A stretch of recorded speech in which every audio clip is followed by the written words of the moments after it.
vois, faites attention parce que ça glisse, c'est très glissant. Le rituel est trimestriel pour cette petite armée de bénévoles. Tu vas prendre de l'eau avec le récipient, verser là-dedans une fois, moi je vais le rincer, là, et une deuxième fois bien le remplir et que je referme. Voilà. Le protocole est rodé et bien précis pour que rien n'échappe à l'ACRO, l'association pour le contrôle de la radioactivité dans l'Ouest. On peut faire les prélèvements où on a envie de les faire, alors qu'on ne les fait pas au même endroit que le centre de stockage de la Manche. Donc ça permet de croiser les données et on s'aperçoit que parfois il y a des résurgences de tritium. Nous on les trouve et parfois on ne les a pas avec l'ANDRA. Donc après ça permet de poser des questions et d'essayer de comprendre ce qui se passe.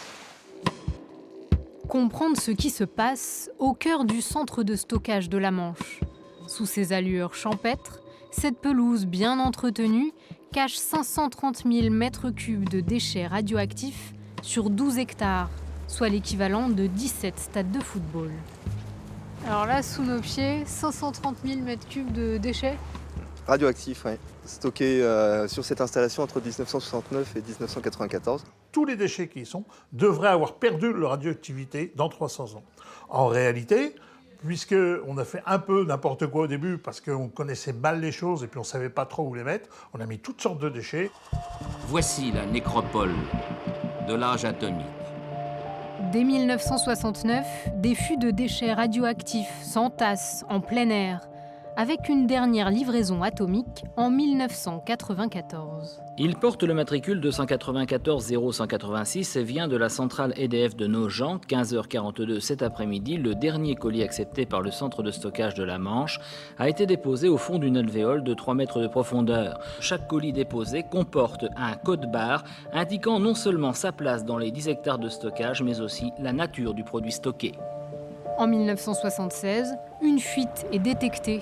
Un radioélément, du tritium, s'est propagé dans les cours d'eau aux alentours du site. Alors, pour rendre le centre de stockage étanche, une couverture est mise en place dans les années 90. La couverture qui va éviter que l'eau pénètre au niveau des colis et donc permet de garantir le confinement à ce niveau. Et vous avez sous les ouvrages de stockage un réseau de drainage qui permettra de s'apercevoir s'il se passe quelque chose d'anormal et donc d'intervenir le cas échéant. Un sandwich de 6 couches, vendu comme ultra performant, composé de schiste, de grès, de sable, sans oublier une membrane imperméable à base de bitume. Pour ce porte-parole de Greenpeace, la couverture est loin d'être une solution suffisante. Le CSM, le centre de stockage de la Manche, c'est une poubelle sans fond et avec un couvercle en or. Depuis 1994, le site n'accueille plus de déchets nucléaires. Mais 30 ans après, le centre de stockage de la Manche est-il un lieu sûr ? Quel est l'état de santé de nos cours d'eau ? Le territoire de la Hague est-il pollué ? Ce sont les questions que nous allons nous poser. Je mets 10 ml de l'échantillon prélevé. Et on va mettre ensuite 10 ml d'un liquide scintillant qui va faire ressortir le tritium en analyse. Dans le laboratoire de l'ACRO, l'association pour le contrôle de la radioactivité dans l'Ouest, des échantillons d'eau et de sédiments sont passés au crible. Effectivement, on voit un peu d'américium 241 ici, césium 137.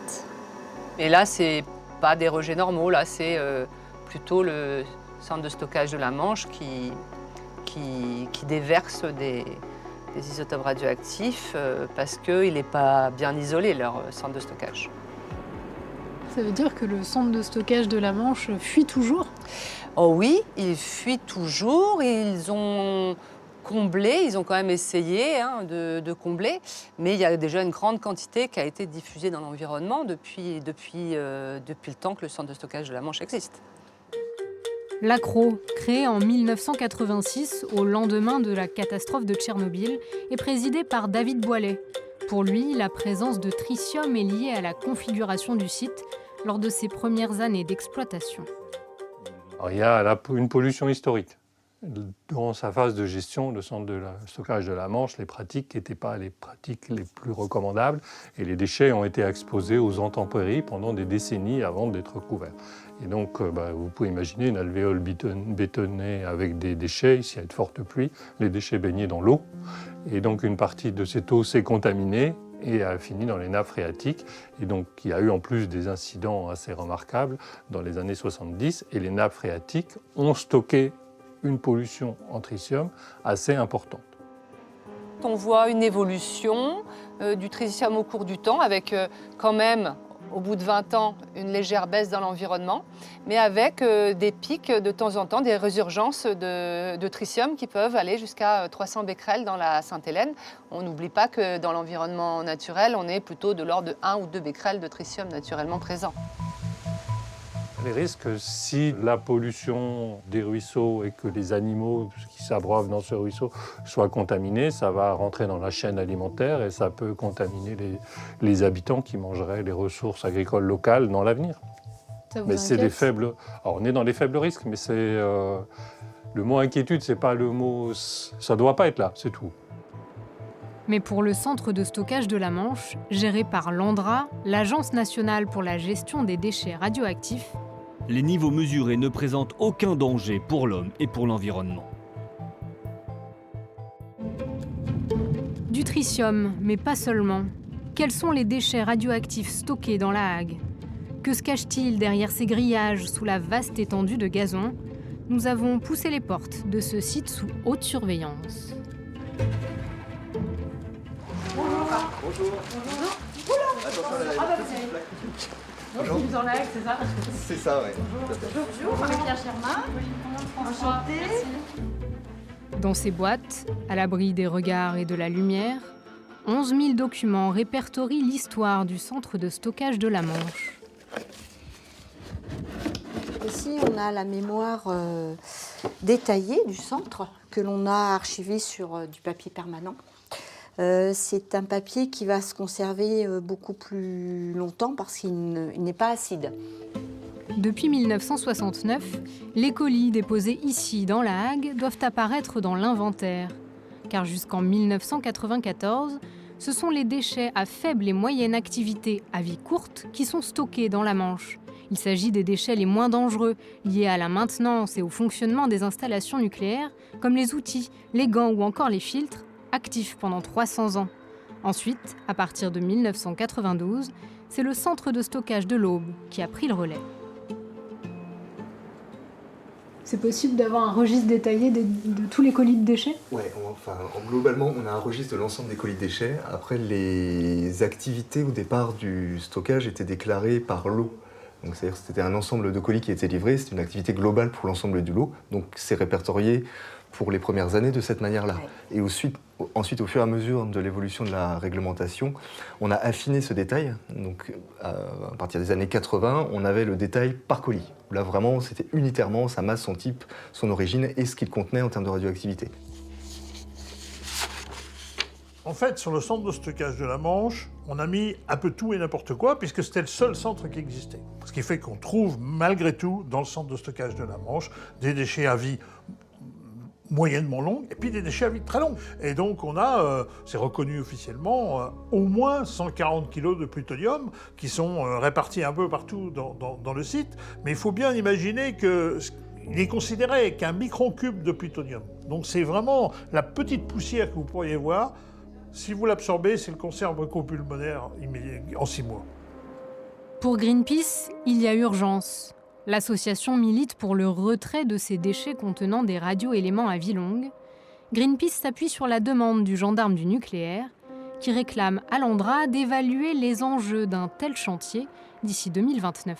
On voit bien, là c'est une décision de l'autorité de sûreté nucléaire qui dit qu'une évaluation des enjeux associés à un chantier de reprise de colis contenant des radionucléides à vie longue et leur devenir sur la base du retour d'expérience. Et on voit bien de l'évolution des techniques, c'est-à-dire qu'au point où on en est aujourd'hui, techniquement, il faudrait réouvrir ce centre pour réextraire au moins tous les déchets qui n'ont rien à y faire. Les déchets les plus dangereux, finalement. Ceux qui sont les plus dangereux à vie longue. Des déchets à vie longue mais qui n'ont pas pour autant vocation à être repris, pour le directeur industriel de l'Andra. Est-ce qu'il est opportun ou pas d'envisager un jour de retirer ces quelques colis? Pour nous, ce n'est absolument pas opportun ni même nécessaire. Ces déchets-là, quels que soient les scénarios, si par exemple il y a un séisme, si par exemple dans quelques milliers d'années il y a un forage ou une route qui est construite à travers du stockage, quel est l'impact de la présence de ces radioéléments qui vont continuer à être un petit peu dangereux sur les personnes qui seront autour? Donc on apporte la démonstration que cet impact il reste extrêmement limité et faible et tout à fait acceptable. Le centre de stockage de la Manche est un site sûr? Or, c'est effectivement un site qui est sûr, qui est contrôlé, surveillé évidemment par l'exploitant qu'est l'ANDRA, l'Agence nationale pour la gestion des déchets radioactifs, mais également contrôlé par l'autorité de sûreté nucléaire, par l'IRSN. C'est-à-dire qu'on continue à progresser encore aujourd'hui sur cette installation, en amenant des renforcements, par exemple, sur la couverture du stockage. Mais évidemment, c'est un centre qui est sûr. Un site sûr, car hautement surveillé. Des analyses d'eau et d'air sont assurées régulièrement et la stabilité des terrains est scrutée en permanence. Donc on va s'approcher là-haut et on va vous montrer un peu la façon dont on suit la topographie du site. Grâce à cette vigilance, des travaux ont permis de réparer des affaissements et glissements de terrain dans les années 2010. On est aujourd'hui en fermeture et on va entamer une phase de surveillance de l'ordre de 300 ans. Donc il va permettre d'atteindre, de décroître et de retrouver une activité relativement faible et qui va permettre de rendre le site au public ou en faire un site Natura 2000 protégé au-delà de cette phase de surveillance. Mais carrément. Ouais. Un centre de stockage de déchets radioactifs transformé en site naturel et protégé, possible grâce à une surveillance sans faille durant 3 siècles. Mais les militants et associations citoyennes restent sur leur garde. Pour eux, le sous-sol ne sera jamais totalement favorable au stockage des déchets atomiques.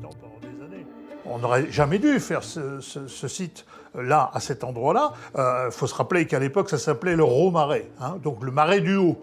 Donc aller mettre des déchets nucléaires à un endroit qui est marécageux, c'est vraiment stupide. S'il y a quelques séismes d'ici 100 ou 150 ans, on ne sait pas, les radioéléments, le césium, le plutonium, risquent de partir dans la nature.